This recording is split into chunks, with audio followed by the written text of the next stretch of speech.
हमेशा से होता है, लापरवाही करे कोई और इल्ज़ाम लगे किसी और। इनका ये धंधा बन चुका है गलत काम करने का। हमने तो कहा है कि जिन्होंने किया है टर्मिनेशन, उनके खिलाफ एक्शन होना चाहिए, उन माँ बाप के खिलाफ होना चाहिए जिन्होंने कराया है। डॉक्टर साहब जो है अल्ट्रासाउंड गलत करते हैं और अल्ट्रासाउंड की रिपोर्ट जो है वो मेरे पास मौजूद है। बिल्कुल फर्जी अल्ट्रासाउंड करते हैं डॉक्टर भी और डॉक्टर नहीं भी। उसका अबॉर्शन करा दिया जो कि बेहद ज्यादा इलीगल है। जब इसमें किसी की कोई गलती नहीं है तो डॉक्टर निकल शर्मा इसके लिए दोषी नहीं है और हम चाहते हैं कि इनके ऊपर सख्त से सख्त कार्रवाई हो।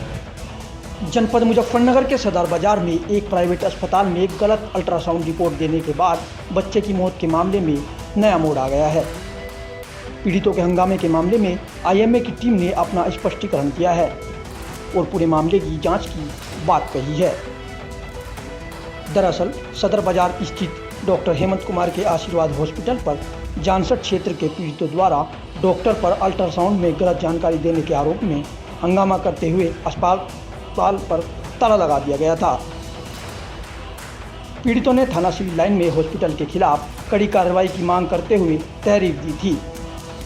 पीड़ितों का कहना था कि डॉक्टर नेहा शर्मा ने उन्हें बताया कि बच्चे की धड़कन नहीं है और न ही नाक है।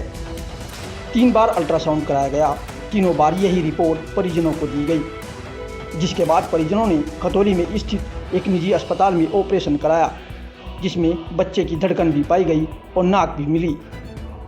अब परिजनों का आरोप है कि गलत अल्ट्रासाउंड के आधार पर महिला का एबॉर्शन कराना पड़ा, जिससे समय से पहले ऑपरेशन होने से बच्चे की मौत हो गई।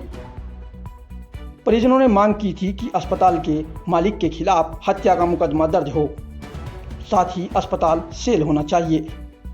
इसके अलावा डॉक्टर की डिग्री की भी जांच हो। उधर मामले में आईएमए अध्यक्ष डॉक्टर हेमंत कुमार के साथ पूरी आईएमए टीम ने अपना समर्थन डॉक्टर को दिया है। आईएमए की टीम के पदाधिकारियों डॉक्टर ईश्वर चंद्रा, डॉक्टर देवेंद्र मलिक, डॉक्टर यश अग्रवाल, डॉक्टर अभिषेक यादव सहित वरिष्ठ डॉक्टर का कहना है कि पूरे मामले की गहनता से जांच हो और जो भी दोषी हो उसके खिलाफ कड़ी कार्रवाई की जाए।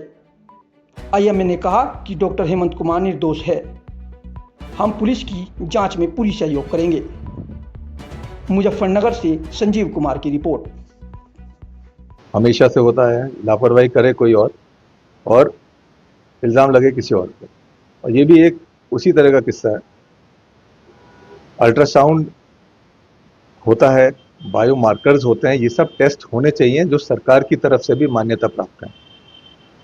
18 हफ्ते पे इनका अल्ट्रासाउंड हुआ गया, जिसमें बोला गया नेजल बोन एब्सेंट, मतलब जो नाक की हड्डी है वो एब्सेंट। इसका मतलब ये नहीं है कि नाक एब्सेंट है, नाक तो होगी, नाक के अंदर की जो हड्डी है वो एब्सेंट होती है। ये एक मार्कर होता है जो अल्ट्रासाउंड पे दिखता है।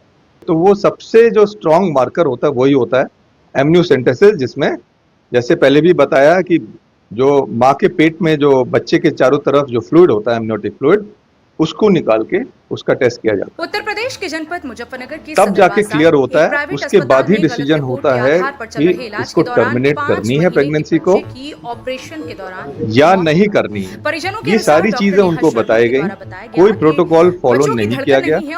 कहीं जाके उन्होंने मेडिकल टर्मिनेशन ऑफ प्रेगनेंसी कराई जो इलीगल है एक तरह से। जैसे डॉक्टर ईश्वर चंदा ने भी बताया कि इसमें कई जगह से परमिशन होती है 5 महीने से ऊपर की प्रेगनेंसी को टर्मिनेट करने के लिए। वो प्रोटोकॉल फॉलो नहीं किया गया, बच्चे को टर्मिनेट किया गया और फिर ये इल्जाम लगाया गया कि बच्चे की नाक तो है। अरे नाक है, नाक के अंदर की बोन डेफिशिएंट है, पहली बात। दूसरी बात, क्या अबॉर्शन होना था, नहीं होना था, क्या वो सही था, वो तो सब उन जांचों में आता है जो कराई ही नहीं गई। सिर्फ इल्जाम लगाने के लिए इल्जाम लगाया गया कि जी इन्होंने कह दिया, कहीं लिखा ही नहीं कि अबॉर्शन के लिए कहा गया। सिर्फ यही कहा गया है कि आगे की जांच होनी चाहिए, उसके बाद डिसीजन लेना है। वो आगे की जांच हुई नहीं, जल्दीबाजी में डिसीजन लिया गया। कहाँ पे लिया गया वो लोग जाने, और जिन्होंने इस तरह का इलीगल अबॉर्शन कराया है और जिन्होंने किया है, जांच उनके ही होनी चाहिए कि क्यों और कैसे हुआ, बिना प्रॉपर टेस्ट और इन्वेस्टिगेशन। बच्चे की हत्या का आरोप लगाया गया है अस्पताल पर, क्या कहेंगे? बच्चे की हत्या किसने की है? माँ बाप ने की है या फिर उन्होंने की है जिन्होंने टर्मिनेट किया है।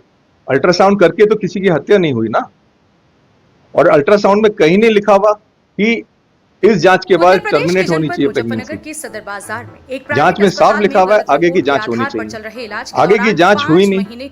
हत्या करी किसने? जिनका बच्चा था उन्होंने करवाई, और उन्होंने की जिन्होंने टर्मिनेट की प्रेगनेंसी। कहीं साबित ही नहीं हुआ था कि इसको टर्मिनेट होना चाहिए या नहीं होना चाहिए।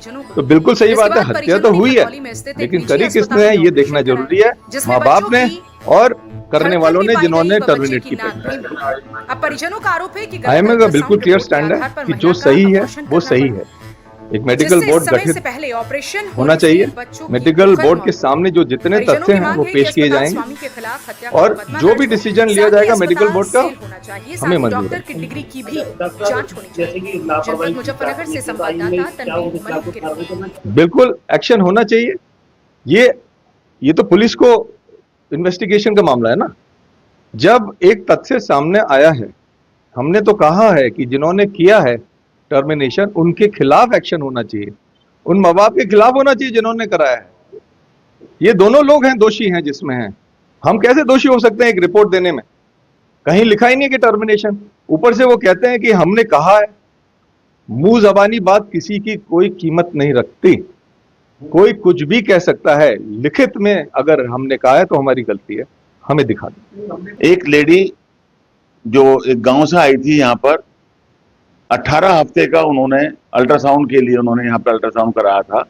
डॉक्टर अनिता शर्मा ने वो अल्ट्रासाउंड किया था, और अल्ट्रासाउंड की रिपोर्ट जो है वो मेरे पास मौजूद है। आप इस चीज को उसकी, क्योंकि वो तो उनके पास भी है इसकी रिपोर्ट और हमारे पास भी है। उन्होंने अल्ट्रासाउंड करने के बाद में जो है उनको अटेंडेंट्स को बताया साहब कि इसकी जो नाक की हड्डी होती है वो पूरी डेवलप नहीं है। और जब हम ऐसा पाते हैं कि पूरी हड्डी डेवलप नहीं है तो उसमें चांसेस होते हैं कुछ परसेंट के भविष्य में बच्चे के अंदर कुछ कमियां निकलने के चांसेस होते हैं, पैदाइशी डिफेक्ट जिन्हें कहते हैं।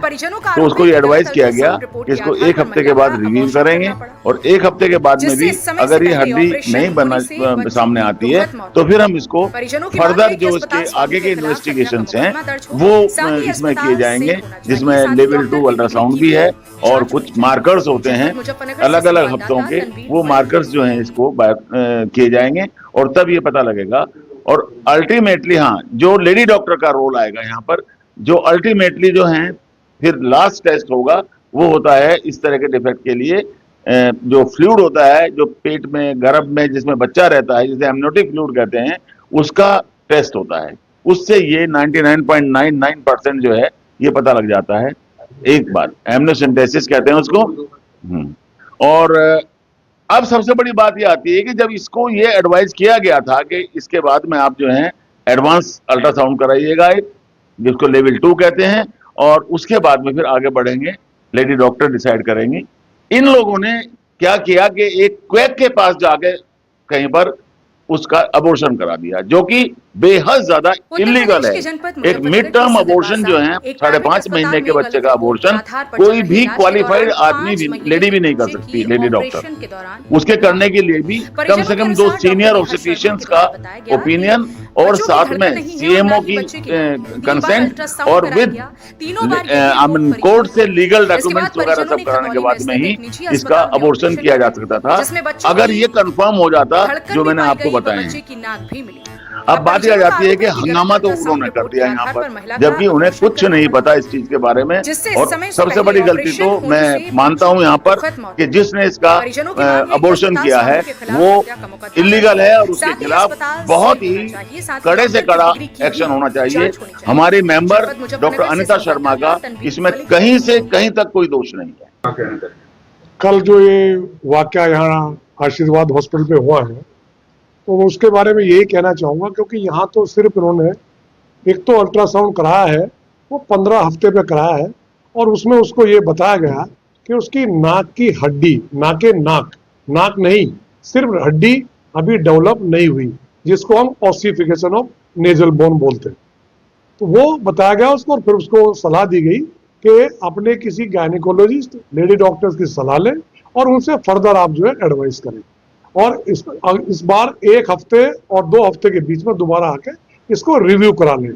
अगर इसमें कोई कमी आती है फिर भी तो इसके आगे फर्दर जांच करानी होगी और अपने गायनेकोलॉजिस्ट से सलाह लेके जो वो ट्रीटमेंट बताए या हायर सेंटर जाने की सलाह दे वो उस अनुसार कार्य करें। गलती यहाँ है कि वो आके उन्होंने अपना दोबारा करीब 10 दिन के बाद वो वापस आए और डॉक्टर अनीता शर्मा बाहर थी, वो नहीं थी। इन्होंने डॉक्टर साहब ने फिर भी उसको कहा कि वो जबरदस्ती करना है, क्यों बाहर चले गए और क्यों अल्ट्रासाउंड नहीं हुआ। तो इन्होंने एक दूसरे रेडियोलॉजिस्ट डॉक्टर उबैद है जो एमडी रेडियोलॉजी है, उनके पास भेज के उसका अल्ट्रासाउंड कराया। उन्होंने भी यही बात सत्य की कि इसकी नाक की हड्डी डेवलप नहीं हुई और जो अनीता शर्मा की रिपोर्ट है वो बिल्कुल ठीक है। और उन्हें उसका भी मैं बताऊंगा आपको। उसके बाद डॉक्टर उबैद ने भी उनको बताया कि अभी आप इसके हायर टेस्ट कराने होंगे, जिसके लिए आप जो है अपनी गायनेकोलॉजिस्ट से मिले और उसके हायर टेस्ट दिल्ली, गाजियाबाद जहां भी जाना चाहें वहां जाके कराएं और उसके बाद इसका निर्णय करें। उसके बाद ये कहीं ना तो किसी पिक्चर में आए और ना कल अचानक शाम को 5 बजे यहाँ नर्सिंग होम पे हंगामा किया, जबकि उन्हें बिल्कुल मेडिकल फील्ड की नॉलेज नहीं थी और जबरदस्ती आक्षेप उन पे लगाया। अनीता शर्मा का इसमें कोई रोल नहीं है। उनके अल्ट्रासाउंड की रिपोर्ट में भी लिखा हुआ है कि आगे फर्दर टेस्ट कराएं, जो कि उन्होंने नहीं कराए और कहीं जाके इलीगली उन्होंने अबॉर्शन कराया, जो बिल्कुल बेहद निंदनीय है। इसमें अनीता शर्मा का कहीं से कहीं भी कोई गलत बात उसने नहीं की। इस मामले में आईएमए का क्या स्टैंड है? उत्तर प्रदेश के आईएमए का स्टैंड यही है, जो आईएमए की जो ठीक बात है, अगर ठीक बात को ठीक कहा जाए, जब इसमें किसी की कोई गलती नहीं है तो डॉक्टर अनीता शर्मा इसके लिए दोषी नहीं है। परिजनों के अनुसार डॉक्टर ने और इसके लिए बहुत सारे टेस्ट होते हैं। शुरू में 11 से 14 हफ्ते में डबल मार्कर्स होते हैं, फिर 18 से 22 हफ्ते में 14 से 18 हफ्ते में क्वाड्रेपल मार्कर्स होते हैं और 2 तरह के मार्कर होते हैं, एक सॉफ्ट टिश्यू मार्कर, एक bio chemical marker. Soft tissue marker जो होता है वो अल्ट्रासाउंड होता है, जिसमें हड्डी और बाकी चीजों के बारे में देखा जाता है। और अगर बायोकेमिकल है तो उसमें अगर क्वाड्रेपल मार्कर्स में कोई कमी पाई जाती है तो फर्दर टेस्ट होता है, वो होता है NIPT, जिसमें मदर का ब्लड लेके उसको कहते हैं नॉन इन्वेजिव प्रीनेटल टेस्ट। ये एक तरह का DNA टेस्ट होता है और जिससे ये पता चलता है कि आगे चलने भविष्य में दिमाग की कमजोरी और हार्ट में कोई प्रॉब्लम, बहुत सारी बीमारियां हो सकती हैं जिसे डाउन सिंड्रोम कहते हैं, और उसको ढूंढने के लिए ये टेस्ट लगभग 99% करेक्ट होता है। इवन देन फर्दर अगर उसमें कुछ कमी आती है तो हम लोग अमीनोसिंथेसिस कहते हैं, एमनियोसिंथेसिस कहते हैं, जो टेस्ट दिल्ली में होता है और उस टेस्ट की जो वैधता है वो 99.9%। पुलिस की कंप्लेंट भी हुई है इसमें। डेफिनेटली ये तो सीएमओ देखेंगे, अब उन्हें क्या करना है वो तो हम क्या कर सकते हैं। पुलिस कंप्लेंट भी हुई है पीड़ितों के द्वारा। पुलिस कंप्लेंट हुई, पुलिस इंक्वायरी करे, जिसकी गलती हो उसको उसके खिलाफ एक्शन करे, कोई दिक्कत नहीं।